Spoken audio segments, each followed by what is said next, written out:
মামা তোমার নামটা কি? বিপ্লব। মিথ্যা কথা কবে না। তুমি হিন্দু না মুসলমান? মুসলমান। তোমার কটা কথা বলে যাবো, কথা করা যদি সত্য হয় সত্য বলবো তো? জি।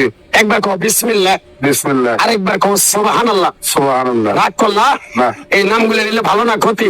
ভালো। তোমার চারটে কথা বলে যাবো, কথা চারটে যদি সত্য হয় সত্যি বলবা, মিথ্যার আশ্রয় নিবা, আল্লাহর কাছে ঠেকা থাকবা। কি কইছি কথাটা বুঝতে পারছো? জি। মুখ পাকাও। তুমি এমন একটা ব্যক্তি যে কয় আইলো তার পিছেই যাও, গেলে পরে তোমার ক্ষতি হয়, লাভ হয় না। কথাটা ঠিক না বেঠিক? ঠিক। রাগ করলা?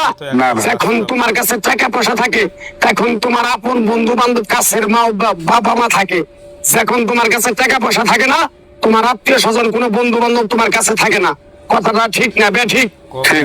রাগ করলা? না, না। এই কথাগুলো আগে পিছে কোনদিন বলছিলা? না। তুমি মানুষের পিছনে যায় হাজার হাজার টাকা পয়সা নষ্ট করো, তোমার পিছনে এসে কেউ 10